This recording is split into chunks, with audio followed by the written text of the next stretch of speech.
Hello, hello, hello. Welcome back to our Bible in a Year reading plan. I am Shanique, and thank you so much for tuning in today. Today we're going to be looking at Deuteronomy chapters 5 to chapter 8. If you're new here, we're currently reading the Bible through in a year from Genesis to Revelation straight through. And if you'd like to join us, you can find the reading plan that we're currently using in the description box below.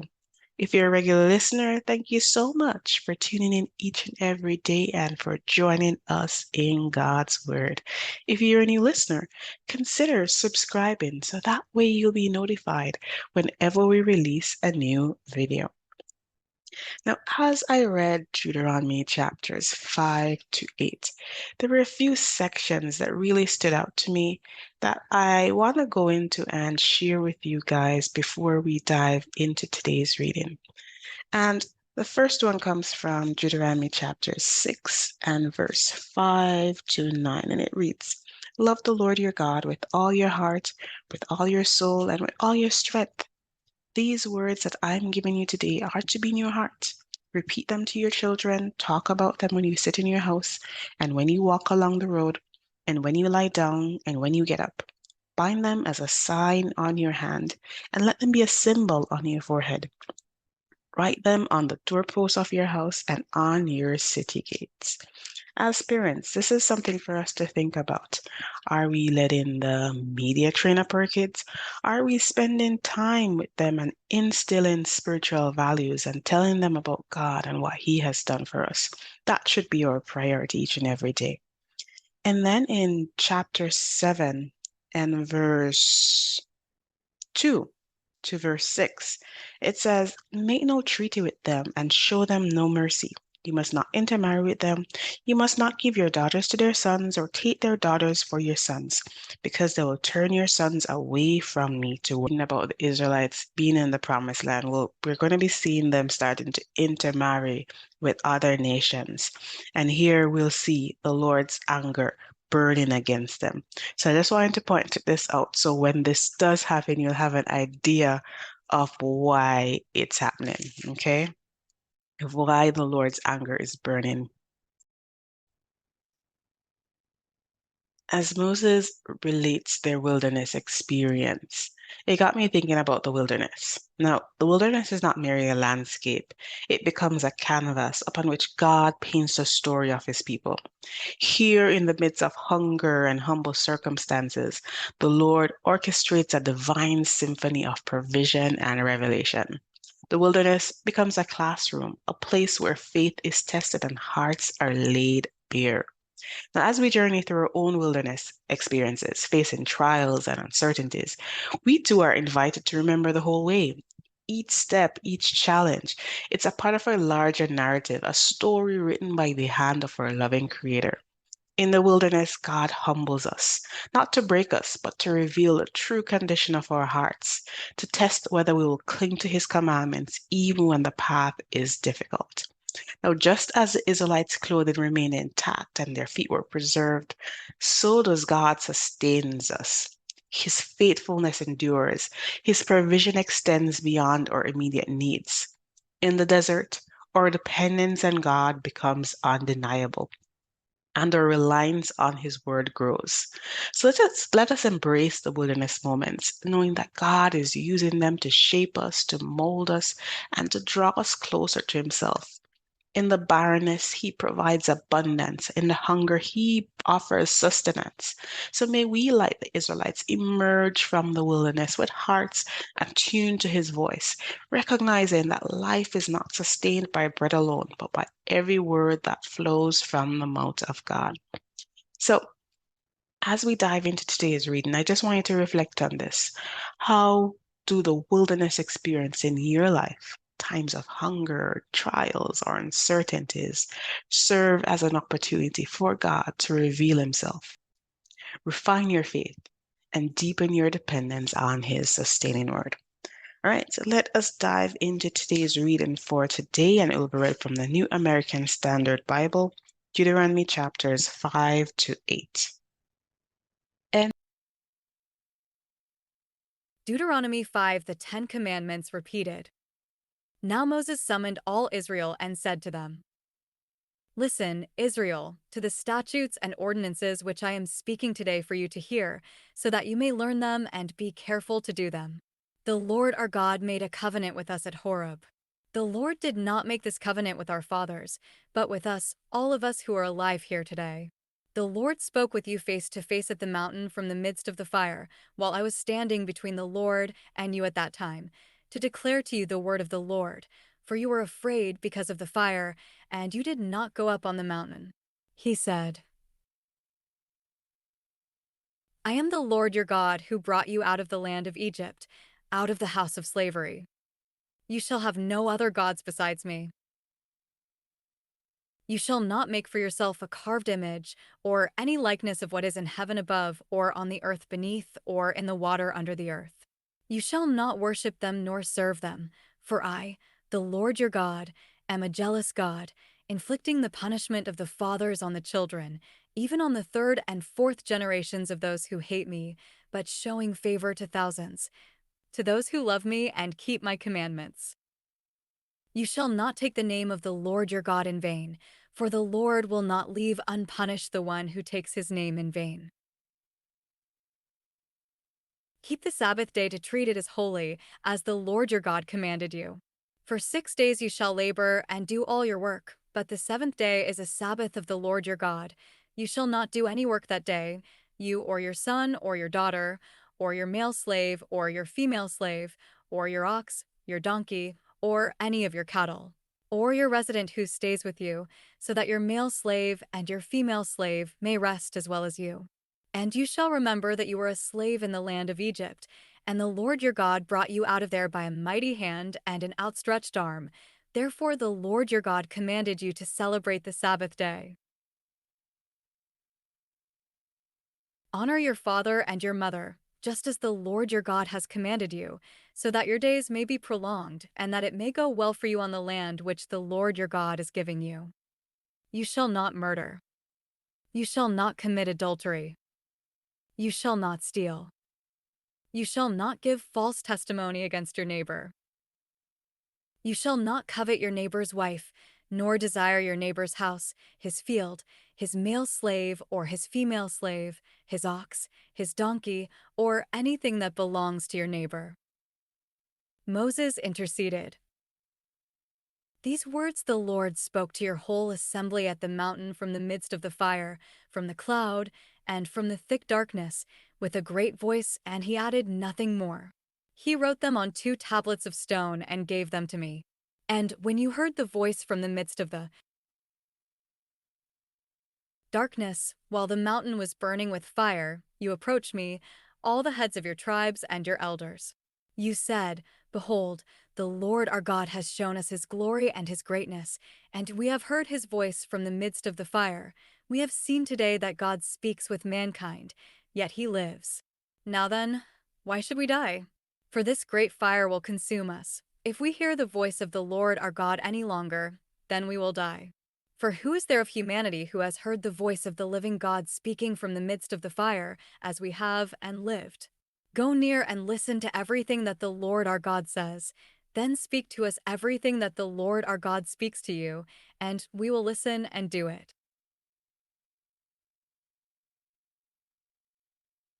Now the Lord heard the sound of your words when you spoke to me, and the Lord said to me, I have heard the sound of the words of this people which they have spoken to you. They have done well in all that they have spoken. If only they had such a heart in them, to fear me and keep all my commandments always, so that it would go well with them and with their sons forever. Go, say to them, return to your tents. But as for you, stand here by me, that I may speak to you all the commandments, the statutes, and the judgments which you shall teach them, so that they may follow them in the land which I am giving them to possess. So you shall be careful to do just as the Lord your God has commanded you. You shall not turn aside to the right or to the left. You shall walk entirely in the way which the Lord your God has commanded you, so that you may live and that it may be well for you, and that you may prolong your days in the land which you will possess. Deuteronomy 6. Obey God and prosper. Now this is the command. the statutes, and the judgments which the Lord your God has commanded me to teach you, so that you may do them in the land where you are going over to take possession of it, so that you, your son, and your grandson will fear the Lord your God, to keep all his statutes and his commandments which I command you, all the days of your life, and that your days may be prolonged. Now, Israel, you shall listen and be careful to do them, so that it may go well for you and that you may increase greatly, just as the Lord, the God of your fathers, has promised you, in a land flowing with milk and honey. Hear, Israel, the Lord is our God, the Lord is one. And you shall love the Lord your God with all your heart, and with all your soul, and with all your strength. These words, which I am commanding you today, shall be on your heart. And you shall repeat them diligently to your sons, and speak of them when you sit in your house, when you walk on the road, when you lie down, and when you get up. You shall also tie them as a sign to your hand, and they shall be as frontlets on your forehead. You shall also write them on the doorposts of your house and on your gates. Then it shall come about when the Lord your God brings you into the land that he swore to your fathers, to Abraham, Isaac, and Jacob, to give you great and splendid cities which you did not build, and houses full of all good things which you did not fill, and carved cisterns which you did not carve out, vineyards and olive trees which you did not plant, and you eat and are satisfied. Be careful that you do not forget the Lord who brought you out of the land of Egypt, out of the house of slavery. You shall fear only the Lord your God, and you shall worship him and swear by his name. You shall not follow other gods, any of the gods of the peoples who surround you, for the Lord your God who is in the midst of you is a jealous God. So follow him, or else the anger of the Lord your God will be kindled against you, and he will wipe you off the face of the earth. You shall not put the Lord your God to the test, as you tested him at Massah. You shall diligently keep the commandments of the Lord your God, and his provisions and his statutes which he has commanded you. You shall do what is right and good in the sight of the Lord, so that it may go well for you, and that you may go in and take possession of the good land which the Lord swore to give your fathers, by driving out all your enemies from you, as the Lord has spoken. When your son asks you in time to come, saying, "What do the provisions and the statutes and the judgments mean which the Lord our God commanded you?" Then you shall say to your son, "We were slaves to Pharaoh in Egypt, and the Lord brought us out of Egypt with a mighty hand. Moreover, the Lord provided great and terrible signs and wonders before our eyes against Egypt, Pharaoh, and all his household. He brought us out of there in order to bring us in, to give us the land which he had sworn to our fathers." So the Lord commanded us to follow all these statutes, to fear the Lord our God for our own good always, and for our survival, as it is today. And it will be righteousness for us if we are careful to follow all this commandment before the Lord our God, just as he commanded us. Deuteronomy 7 Warnings.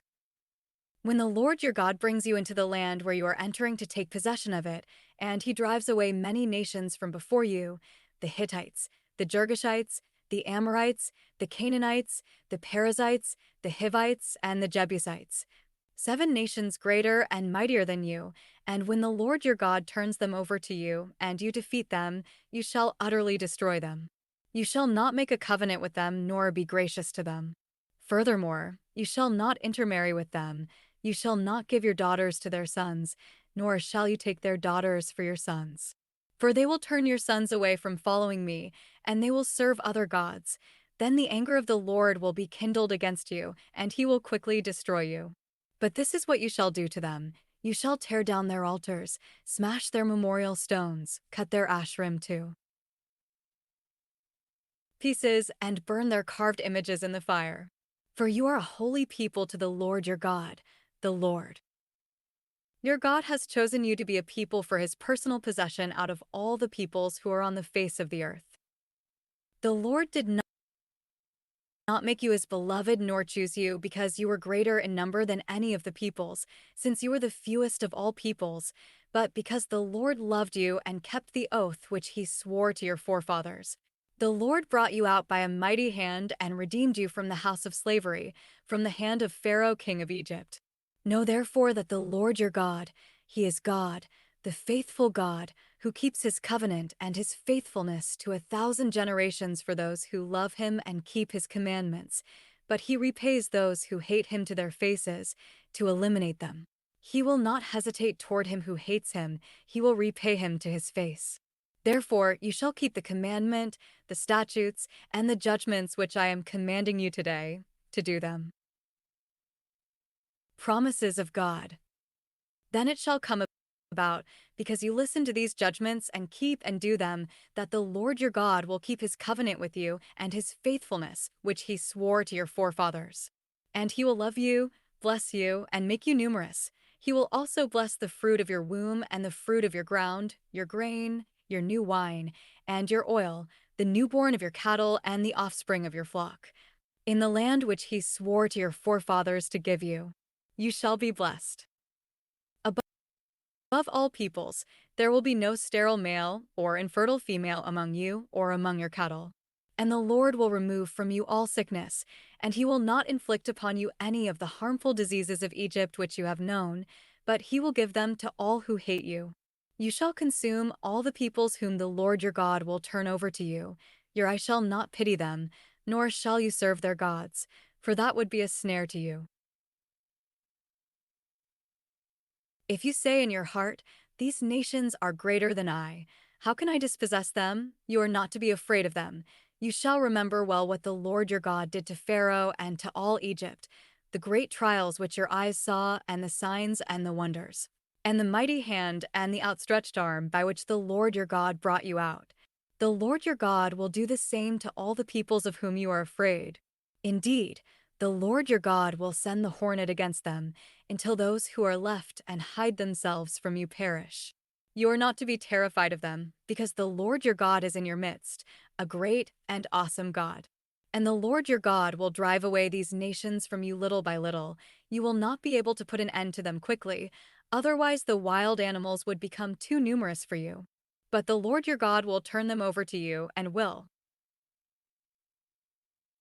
throw them into great confusion until they are destroyed. And he will hand over their kings to you, so that you will eliminate their name from under heaven. No one will be able to stand against you until you have destroyed them. The carved images of their gods you are to burn with fire. You shall not covet the silver or the gold that is on them, nor take it for yourselves, or you will be trapped by it, for it is an abomination to the Lord your God. And you shall not bring an abomination into your house and become designated for destruction, like it. You are to utterly detest it, and you are to utterly loathe it, for it is something designated for destruction. Deuteronomy 8. God's gracious dealings.